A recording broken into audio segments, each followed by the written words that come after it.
launching program kan tran kep to a to thleng video mi lo en sak turin kan som du cho ni e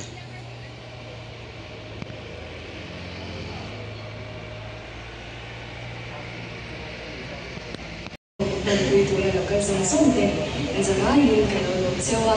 to kena we del we do ring kan som sew ani voina kan tlanza motor hi Mahindra SUV di ani chik chia zo kinagina kan program ka ta te ko kan ngai fazel thura ngai na acha ome me motor hi February ni som ni panga sang so ni panga khan booking hot chat ani booking hon ani minute som thun chung nanin je minute som thun chung nanin mi si thun mai booking ane nala tin khasari chung lekin sing khachal swa ngal ani tin so mai pa ka chuan khamasa okas kha khan Batman edition za somwa wa siama hi second za somthum panga chungin an sha zo ha vik ko khani ti chuanin voina kan motor kam za tu ko hi so na sanga khop pa kan tak le tlar ani ti kan sha kun re kan dalawanga kan hung ban angin kan kar hal chawmok mok mai don ania ti chuan voina humi man ui tura kan mi sombi kan khwal za kan chief guest u Rosa Narade MPS Senior SP Traffic ani khubai takin achut muna milo din satse mi buila mi gulbeng in lo sonila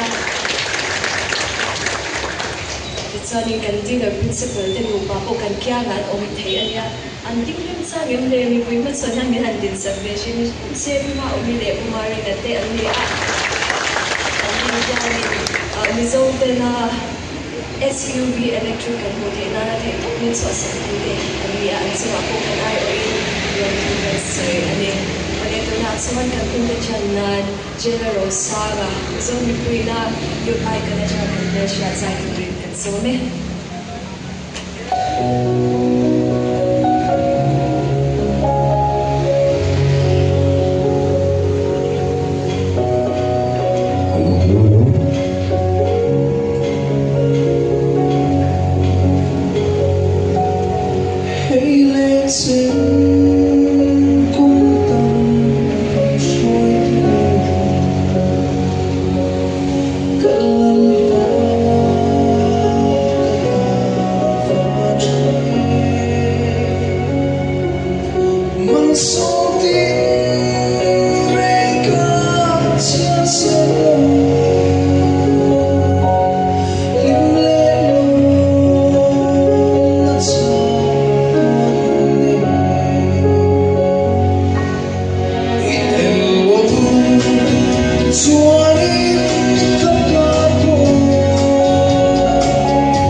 Chumi model omsa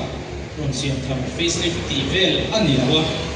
India rama motor changkang duk tak mai bitam takin bizorma pejon kanla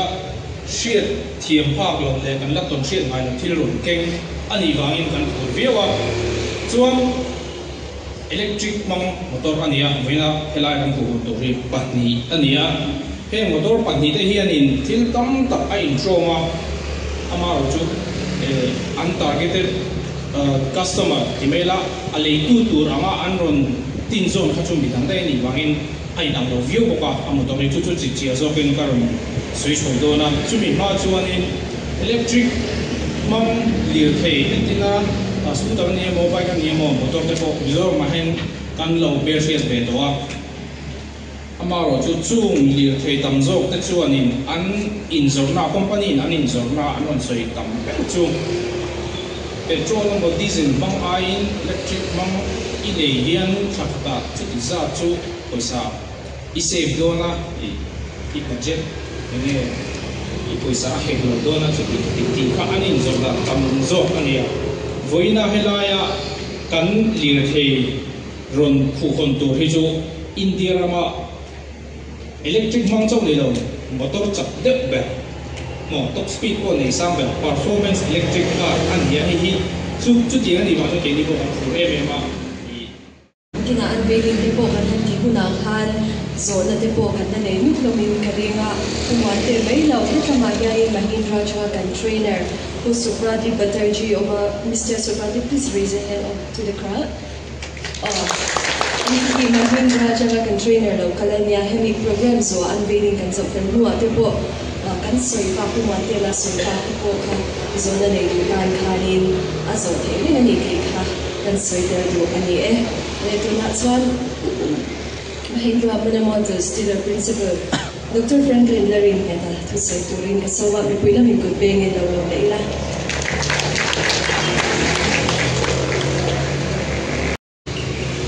Hello buena hey kan kha ne mai ka tianga boin tu ni kan hak le zual ni kan motor launch tu te hi kan motor nge ni kan tiang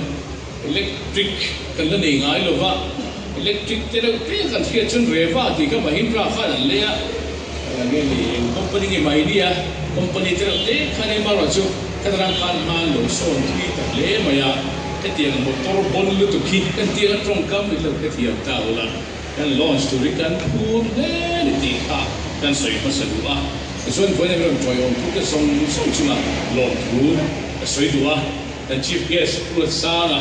ani hi kan well wisher dik tak kan customer di pok kan thian pa ni pok ani a ani kan traffic lam kan pok pa ni a ani kun min ron pan pui thei dona aku ko na tin ni sakon ron le a tin rs ate ya and tin nai pa tel lo chu program kan pang le thei lo ding ka sia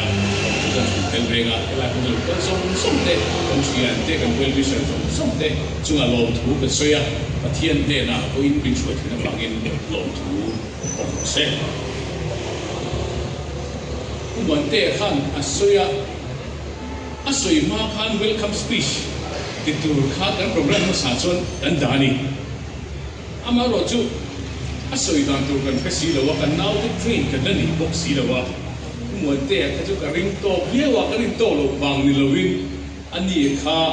expert ani asoi turan nei mai thea kan fiat lo tu ta kan soi tu mai thei ko ka ke fiam thui tak ta na kan ege mo han bel do ta kin ti in kan in ringa atu soi to ta kan ni ta ani ma ro su akim cha cha le mai ei ka siat nuala kan train ri kon prepare ko ka kan soi ben tu kan ni trip ringa amai ro su ti thang technical know how ni sa ani ko ka ngai nom takin kha kan thret tur song kha aron soi toi ke sia chu bangin soi be chi ka tulen lo be ke sia a kan soi du ero chu I Mahindra hian ma kan son sa em a ke ni chun sa ki le som pathum September ki som ti pale kan khat ma kan la chu lai na kan chan khania chuan kian za ma kan son chu sela notice a po alien ver ke sing mi kan lo ni ve ta a in Mahindra hian ma asol thakok maya I kan motor hin sianga SUV motor hian ui siam chin nia ate an siam kok lowa alian a concentrate when dia amaro lian chu ato boxia fal tamahat ko ang di chin kani di ma sela makti ba in ngai choba in Mahindra I in Rinayan kan chip es sai turin ka so masanga kan chip ke si purat sangaral te ani a thu soina ane zo hian Mahindra Motors a hian ti chanda de kan leya unveiling kan le ma hian ke cutting kan le china chumi chu dealer principal ne ke cutting le zo hian unveiling kha ne tur ani ti khamilo shat success cho ome kan chip ke good pain in lo lo mila chuan kan a share khalo chwangal box se kan zinga lo te hi kan lom zia nan tirna thil pe khanna stage a hian ne kan do anewani chuan in motor ma hian ni se o kan o Asha kalau dingok se kuma omi kan kia ma omadi le principal na pui hianin min lo plan sakseng akun se kakara motor unveiling ni ron del pui hi kan nom tak zet ani di lantir na ne thik Mahindra family ten hunro pui bi tonga kuma ngate nupa le Mahindra family Boina Mizoram ina kan la share ngai lo bun ro pui bi min ton tir tu te india alo mom le a local zong te family local te chi bai ka bu chewa tuna khan pi ma omi ti kha se pi ma omi hi mana sota kan thian nu ni tla te thian da ka de kan zir ho to ta ni pa chu police ani mo Fayan nga mo kan thian te chu bizolian sang ati te ma omi ka hiani in chu how and sans pi lo me ka siat lo ai mo khate ka ngai to am me ka mu den pi ma omi mu shelo ni bai tia a cousin brother Ramoya ita champhai mi khang tenen khan ho se la te kan ho min shelo mai maya wena hen an lian ta e ma min shelo ta ka ngai maya ka lung oi thoge kumari le pumuan te khan an han soi tak chu an riat zong ani boka an thiam boka chil hi apuar pamain kor mai te chil hi apuar pamin ka lo ngai tha ka riat zong ni wena ka soi ve mai do ne man le o Pipang ipe ka trai ka tangan boy ve ma bang me zol lo dai lo point ka senga ma ro point ka thel jon an hoi to ma ti ka ngai to ka khiat zong se ve tu kan DSP le kan OC ubia ka le a uso ma ha he ta he local te u ka ro puina ta lang tu te in ki va local ve to ta he kumarin ke ma chau he bi ma om ka ro kal wa ngom so ni traffic hi asiru bulai kan phok chuak ani local te ta hian ar si te se ka tlek tur mai la da la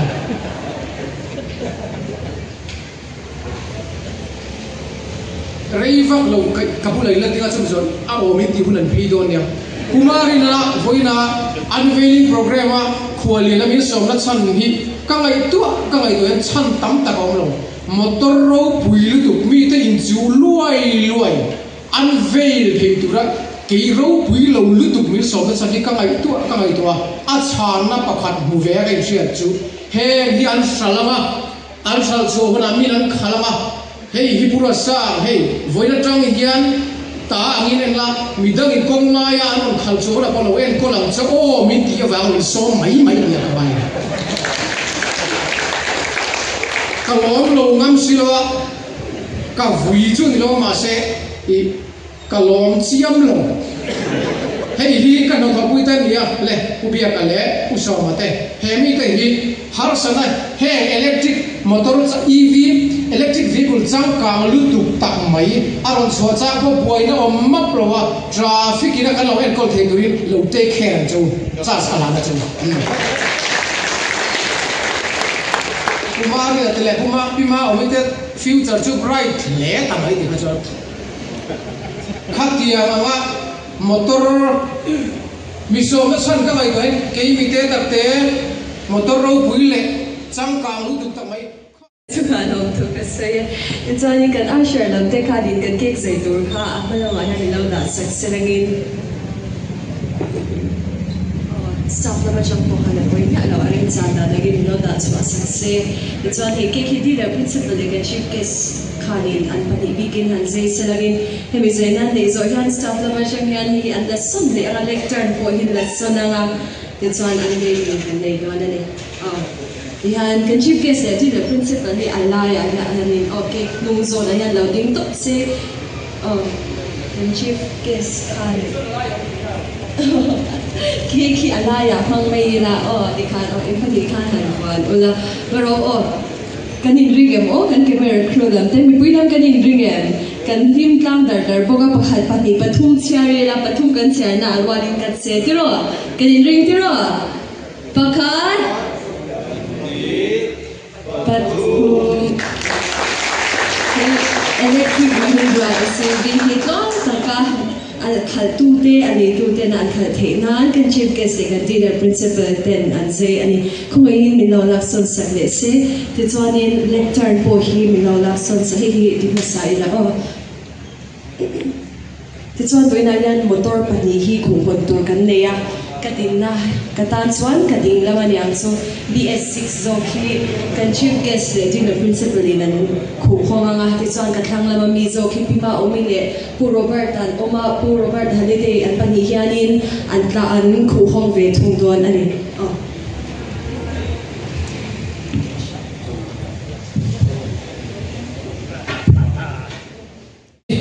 Changkai takle lu taka kan hona mal so tam tap thlen tu chu ko tam tap ta na mal so thlen tu le the tu ri long takin kan an ve le kan honge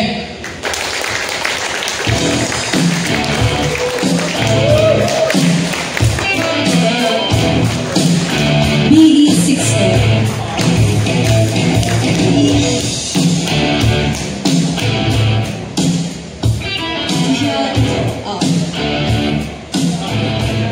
Diyan kan official camera putih hal kami lalang selas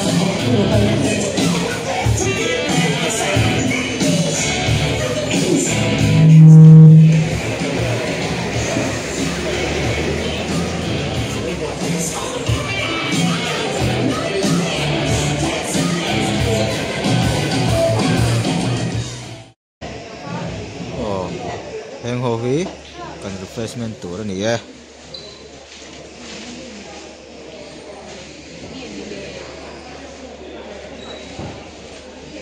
chuan cái mil lang lo lau boka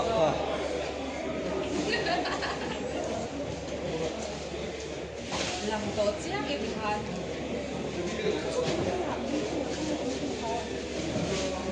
Volte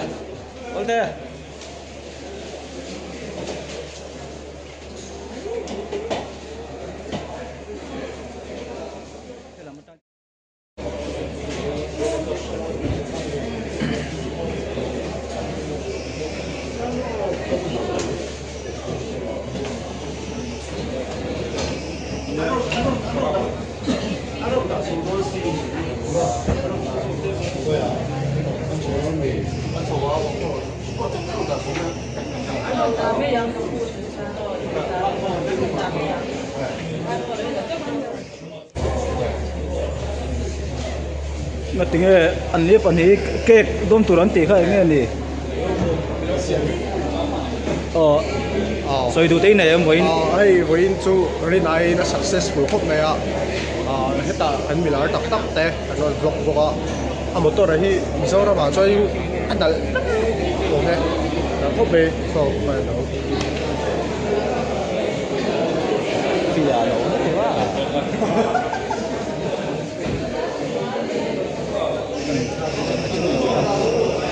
Dene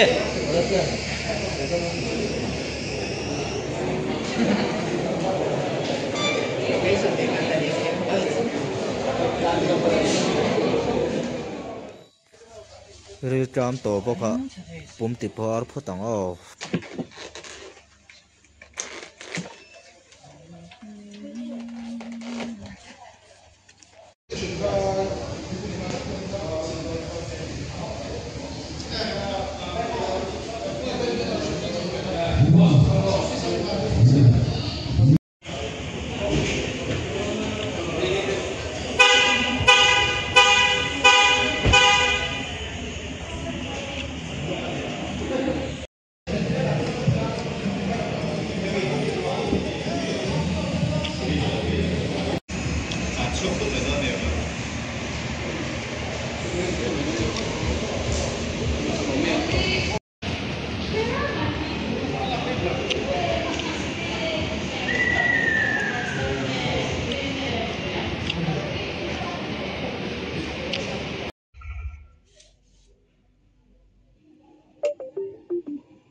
wireless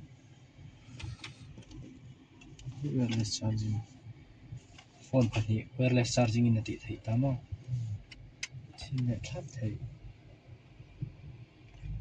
chuna chung kha han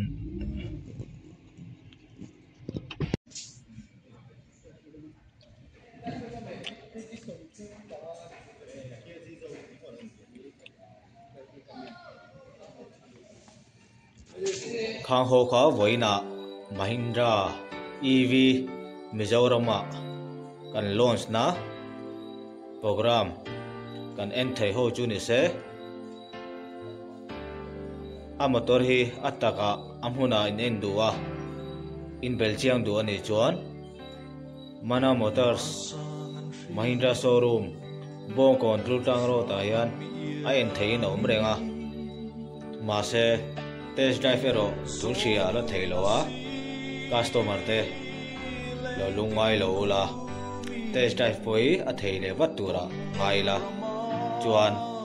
motor chungchang motor spec sim him ton video yan engma ka soilowa khaga chu video danga a chep chia dawin a chiang zokin soigan tumanga poni se voina ta kan tu to ganga video danga video tharnen kani mule tuai don nia kalome